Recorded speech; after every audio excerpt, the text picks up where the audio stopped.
friends, welcome. My name is Claudia. Thanks so much for visiting me today. I will be working today on this video showing you a couple of pages inside my quote binder. It's supposed to be a quote journal. I've been doing this for several years now, but on and off I decide to change what way where I store my quotes. This year we're going already on half the year. 2019 is almost gone, and this is the second binder that I've used because the first one for the first 6 months filled up.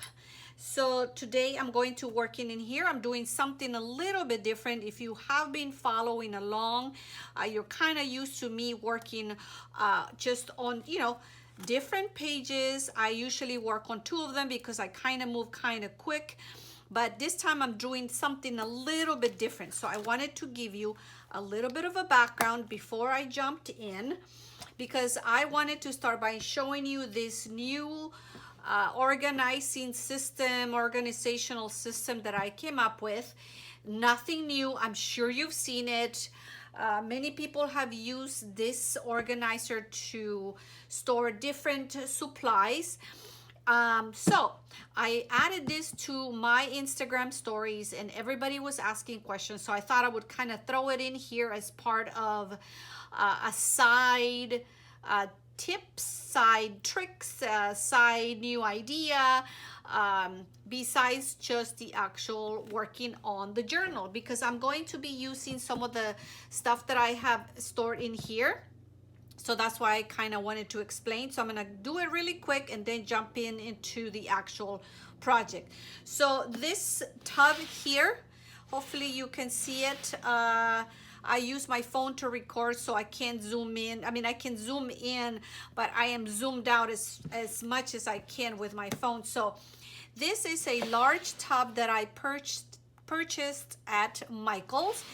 I don't know if there's a name brand, but you can find it at Michael's, and it did come with all the little bins inside. There are 16 of them. And how I organized them is I went ahead and went through everywhere I had any ephemera. I divided into 16 different sections. I printed these labels or these lists on a transparency because I didn't want, if I printed it on paper, it would block and I wouldn't be able to see. So I printed it on a transparency so that I could see. And then I named it, I typed a really large font so it would be very easy for me to see it. And then I labeled 1 through 8 and then 9 through 16.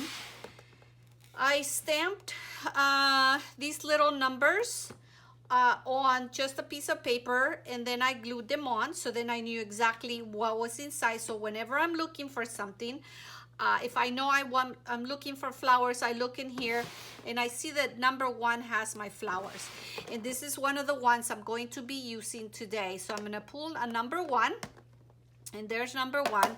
I also want this paper strip, so it's a number 7. So here it is.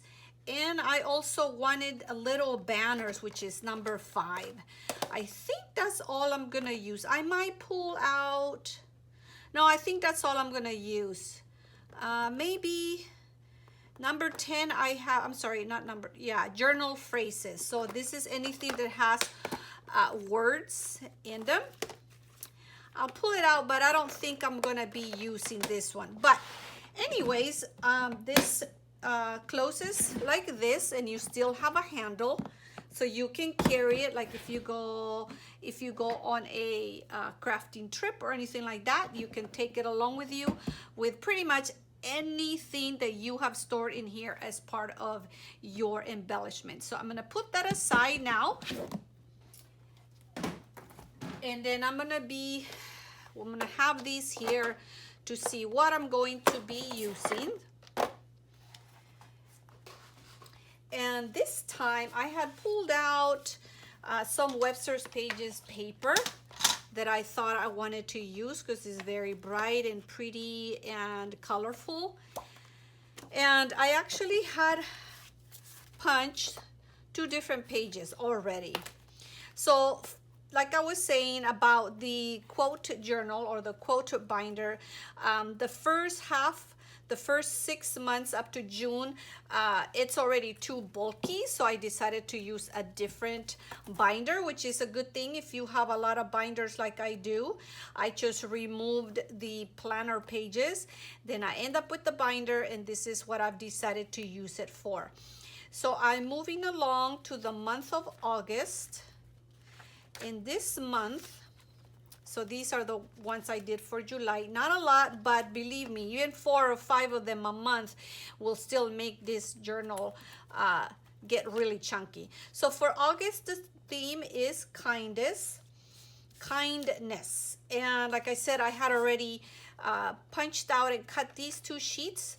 I'm still gonna go ahead and add them, but like I said, I'm going to be something a little bit different. So I'm going to go ahead and start working. You will see how I'm going to start working with these. I have decided that I'm going to be using 2 large journaling cards to add in here, and I will leave these pages here kind of like as part of a background. I didn't want to have them loose like this with a random background, so I feel that if I just leave these loose pages, they will still serve me as a background. But first I will start by punching the holes so that I know exactly how much space I have or how I'm going to work around the holes. So I'm gonna go ahead and go silence, and I will be creating a voiceover once I'm done. This is always gonna go a lot faster if I can just work and do a voiceover later. So here we go. Here are the 2 journaling cards that I decided to use. These measure 4 by 6. So like I said, they're the large kind. And I'm going to just punch the holes and use them to actually write the quotes on the pages themselves, or the little journal cards. I had pre-written the quotes. You can you see them right there on the left, but I don't know. I changed my mind, and by the time I decided to work on these 2 journaling cards, I felt that it would be better just to rewrite them. So here is that little container that I talked about at the beginning. This one holds all my flowers. I always fussy cut extra ones, and sometimes I have an idea in my head that doesn't end up working out, so I always end up with extra ones. Some that I stamp, some that I fussy cut from large 12 by 12 papers or whatever. So it was kind of nice to now just be able to reach for them and just go through them and select what works best for whatever project I'm working on.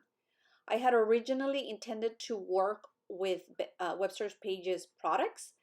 The background paper that you saw at the beginning, you'll see it here in a minute as well, is by Webster's Pages. And I had these flowers right there, that paper, that yellow, and that it's a tic-tac-toe with X's and O's, which kind of sounds cute. Tic-tac-toe with X's and O's. That's by Webster's Pages. Actually, that's a sticker. Wait, is it a sticker? No, it's a paper.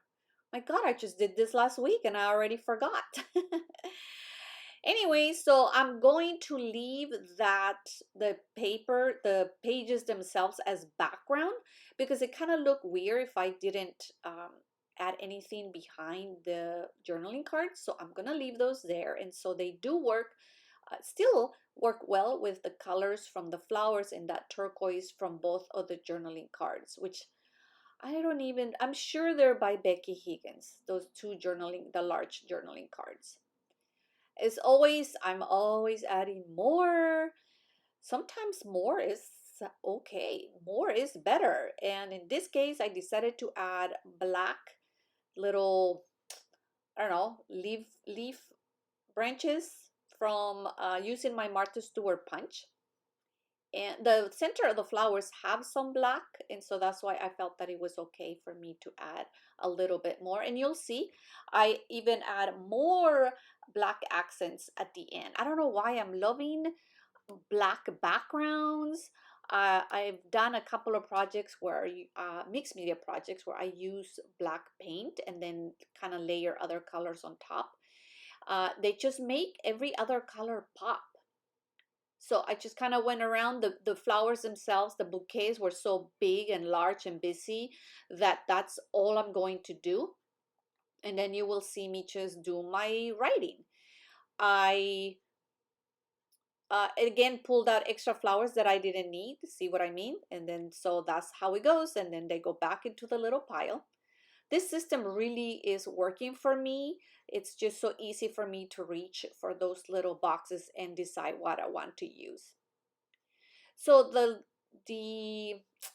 journal card on the left has that tab, that little banner. So I decided to mimic the same on the right hand side.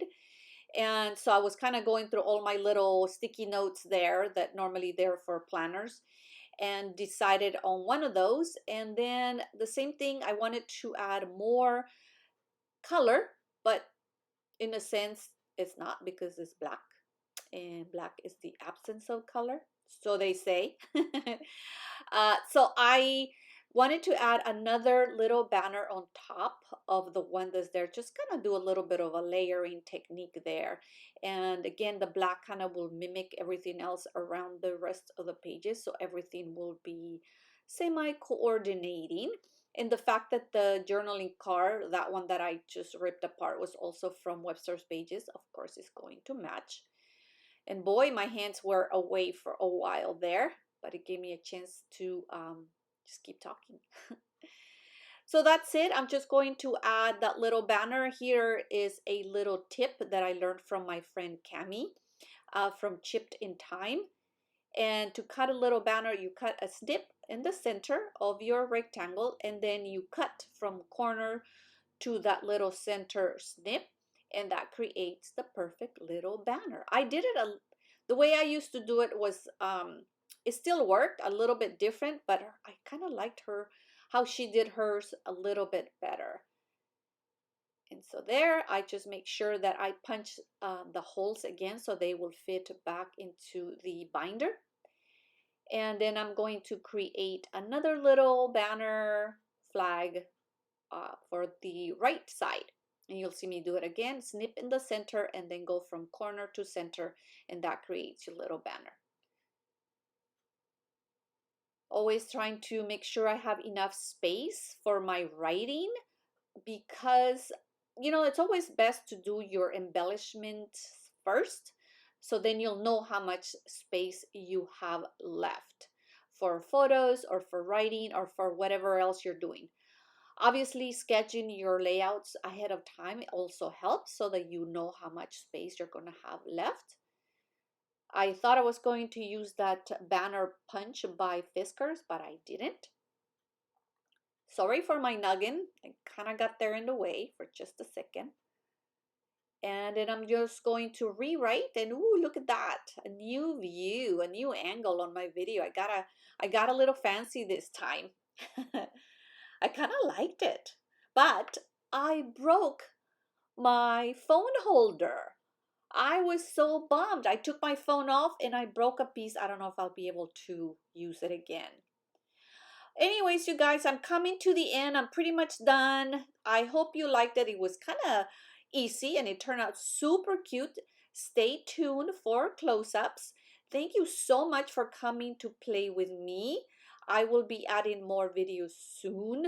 I've been so busy, but that's no excuse. So thanks again for visiting me, and until next time, take care. Bye.